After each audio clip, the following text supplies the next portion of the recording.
I was a pro football player, okay? Yeah. Nobody liked me. I was the outsider within 6 months. It's very cliquish, isn't it? Yeah, that's why I hated it. Yeah. I was the outsider. Within 6 months, I was wrestling Hogan in front of 44,000 people for the belt in Atlanta. And I get it. In the hometown, Yeah, I get it. Whatever. It is what it is. But if I bring people into the arena and I put their ass in the seats, then you make money. Yeah. Okay? So it's not my fault that it was me. Yeah. I was just the guy. It's not your fault you're more popular. Well, I'm not gonna. Whatever. I don't understand why you keep underplaying this when we think of you, when the normal people, normal fans, and I'm not even talking rabid fans, think of you at least in the top, say, 3 to 5 of all time. Well, I mean, personality. And I can't thank you guys enough for thinking that. But I think the thing that's always gotten me ahead of the game is that I'm my own worst critic. I've never done anything good. That's kept me from always striving to do better each and every time, no matter what it is. Mm-hmm. So I'm a perfectionist, and I'm just appreciative that anybody would have been enjoyed by what I did. You're a humble teddy bear, because what we need to tell everybody too is we put this interview on hold so he could meet a little boy. Yeah, absolutely, which is awesome. So he hung the little boy upside down till the blood rushed. With one hand. Don't tell everybody that. He's now in the hospital. But Yeah, exactly. Hey, thanks for giving a listener an aneurysm. Yeah. Goldberg. Okay, let's move on from wrestling now, because we all know that your wrestling career is immaculate. Your movie and TV career, however, no, I was looking this up on Wikipedia, and the funniest thing ever. This is where he gets his ass beat. Yeah, this is where I get my ass beat. You did an episode of Desperate Housewives, and when you read it on Wikipedia, it sounds awful because it was called My Heart Belongs to Daddy, and you were inmate number 2. Now tell me that you just don't read those. And what people don't know is Eva Longoria got hurt on the set that day because I was one of the inmates that was shaking the fence as she was walking through. While I shook it so hard, one of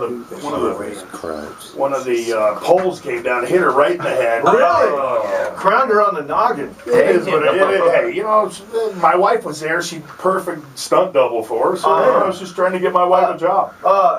How do those ladies look up close and personal? Doesn't matter because they don't hold a candle to my wife. Oh. All right. Here's something, Bill. Your wife's not listening. Doesn't matter, man. Honestly, they don't hold a candle to my wife. Here's something that even Wes didn't know is that you are a huge car guy, and one of my favorite shows was Garage Mahal. Yeah. And list all the cars you got. You probably got like a dozen of them. How much time you got? I got 24 cars at the house. Jeez. Wow. The coolest thing is that I just hosted a show last week called the Optima Ultimate Streetcar Invitational. Yeah. And it's where you get 50 to 60 of the nastiest cars in the country out doing a pro touring event at Pahrump, Nevada, the day after the SEMA convention. This is all foreign to people who don't know about cars, but it's my life now. I was lucky enough to be able to co-host the show again this year, and my wife competed in it.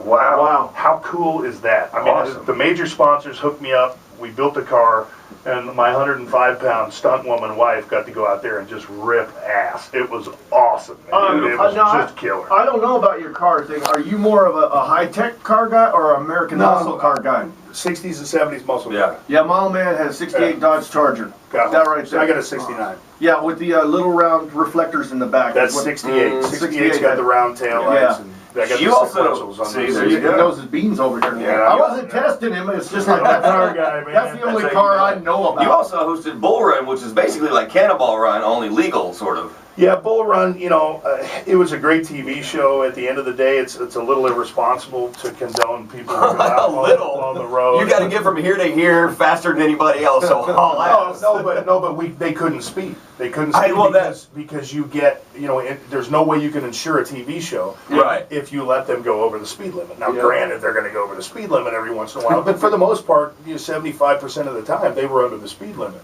But the rally itself, where the show emanated from, is a very irresponsible deal. You hear about the Texas Mile, you hear about the Sand Hill Road Challenge. There are a lot of events that I've been involved with where they close off the highway. Sand Hill Road Challenge is in Hastings, Nebraska.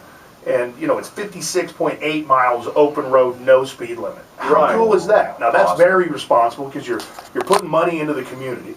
The highway patrol has everything blocked off.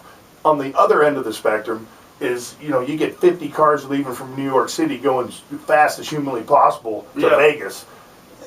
You know, I spent one day in the car and had to go home because am I afraid? Hell no, I'm not afraid of anything. Is it irresponsible as a person who people supposedly look up to? Yeah. You know, am I going to do that and condone that? No, not at all. So the TV show was awesome. It was a great opportunity. Racing on a track is the way to go. Yeah. The bull run thing, you know. What is your dream car that you don't have? 1994 McLaren F1. Oh yeah.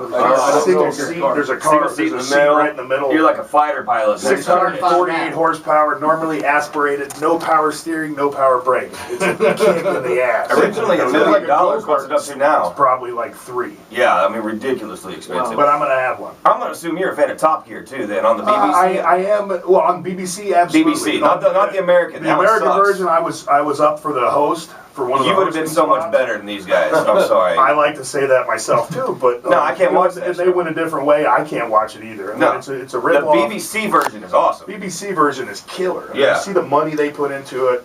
You see the fact that the BBC version doesn't really have to cater to sponsors. Right. Exactly. You know, in America, you can't have a comparable show. You can't trash Ford, Chrysler, or GM because they're going to pull out as your sponsors. How can you do a car show when you can't actually talk realistically about the cars? Can't. Yeah, exactly. So the BBC show, they'll blow cars up, and they're like, yeah, it's such a piece of crap, we'll drop a piano on it, and they do it all the time. You should check it out.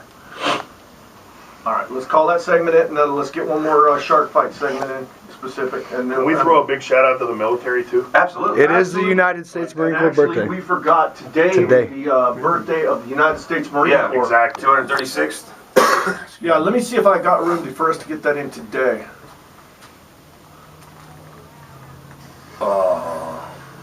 You guys know what I'm doing, but I mean, you don't necessarily have to put this on the radio. The tables, beautiful. that Tony was Is that supposed to smoking the bandit Tony was Trans supposed to sell.